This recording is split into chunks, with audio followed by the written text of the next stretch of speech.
নমস্কার বন্ধুরা, ইচ্ছেপূরণ চ্যানেলে আপনাদের স্বাগত জানাই। আশা করছি সবাই ভালো আছেন, সুস্থ আছেন। আজ আপনাদের সাথে শেয়ার করে নিচ্ছি ইলিশ মাছের একটা পদ। বর্ষা তো প্রায় চলেই এলো, তাই বাঙালিদের সব থেকে প্রিয় মাছ বলতে গেলেই ইলিশ। তো সেই মাছের একটা প্রিপারেশন আপনাদের সাথে শেয়ার করে নিচ্ছি। নাম হচ্ছে সর্ষে ইলিশ। অনেকেই হয়তো বাড়িতে তৈরি করে খেয়েছেন, কিন্তু এরকম ভাবে একবার ট্রাই করবেন, স্বাদ কিন্তু অন্যরকম হবে। প্রথমেই আমি ইলিশ মাছটা ভালো করে ধুয়ে নিয়েছি কেটে, তারপরে দিয়ে দিচ্ছি অল্প একটু হলুদ গুঁড়ো, লবণ আর দিয়ে দিচ্ছি একটু সর্ষের তেল। দিয়ে ভালো করে আমি মাখিয়ে নিচ্ছি মাছের গায়ে। অবশ্যই এই সর্ষের তেলটা ব্যবহার করবেন, তাতে কিন্তু ভালো হবে টেস্টটা। তাই ভালো করে আমি মাখিয়ে নিচ্ছি, দেখুন মাছের গায়ে এরকম ভাবে আপনারাও মাখিয়ে নেবেন। হলুদ, লবণ, তেল মাখানোর পর আমি মাছগুলো এক সাইডে ঢাকা দিয়ে রেখে দিচ্ছি। তারপরে নিয়ে নিচ্ছি একটা পাত্রের মধ্যে অল্প একটু কালো সর্ষে। আমি 2 চামচের মতো সর্ষে এখানে ব্যবহার করেছি। তারপরে দিয়ে দিলাম সাদা সর্ষে 2 চামচ।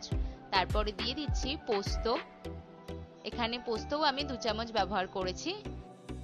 তারপরে দিয়ে দিচ্ছি 3টে কাঁচা লঙ্কা। আপনাদের ঝালের পরিমাণ মতো কাঁচা লঙ্কাটা ব্যবহার করবেন।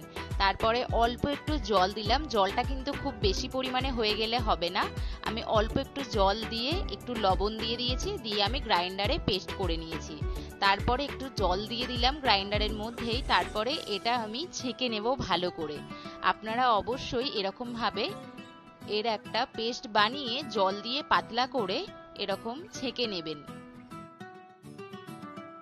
এরকম ভাবে যদি ছেঁকে নেন, তাহলে খাওয়ার সময় সর্ষের যে খোসাটা সেটা মুখে পড়বে না, আর তেতো ভাবটাও কিন্তু থাকবে না। দেখুন আমি এরকম ভাবে ছেঁকে নিয়েছি, এরকম একটা পেস্ট বানিয়ে নিয়েছি। আপনারাও এরকম ভাবে ছেঁকে নেবেন।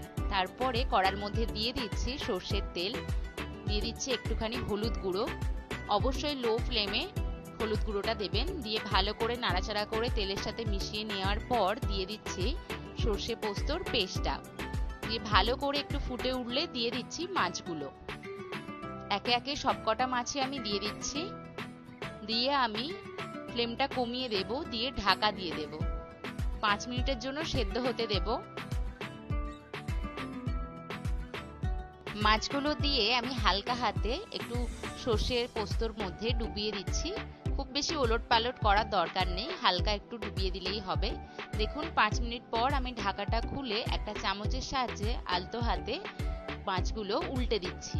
খুব সাবধানে উল্টাতে হবে, এই সময় ভেঙে যাওয়ার চান্স কিন্তু খুব থাকে। দিয়ে দিলাম কাঁচা লঙ্কা চেরা 3টে, আপনাদের ঝালের পরিমাণ মতো ব্যবহার করবেন। তারপরে ঢাকা দিয়ে আরো 5 মিনিট আমি সেদ্ধ করে নিলাম। দেখুন সেদ্ধ হয়ে গেছে। এরপরে দিয়ে দিচ্ছি একটু জল। খুব অল্প পরিমাণে আমি জলটা ইউজ করছি। এখানে যে বাটিতে সর্ষে পোস্ত ছিল সেই বাটিতেই একটু জল দিয়ে আমি দিয়ে দিলাম। আর দিয়ে দিলাম অল্প একটু চিনি, একদম অল্প, এটা আপনারা স্কিপ করতে পারেন। তারপরে একটু ফুটিয়ে নিলেই রেডি গরম গরম সর্ষে ইলিশ। কথাই আছে মাছে ভাতে বাঙালি, তাই এই বর্ষার সিজনে একবার ইলিশ মাছ না খেলে হয়? তাই বাড়িতে অবশ্যই ট্রাই করবেন। ট্রাই করে কমেন্টে জানাবেন আপনাদের কেমন লাগলো নতুন রেসিপি।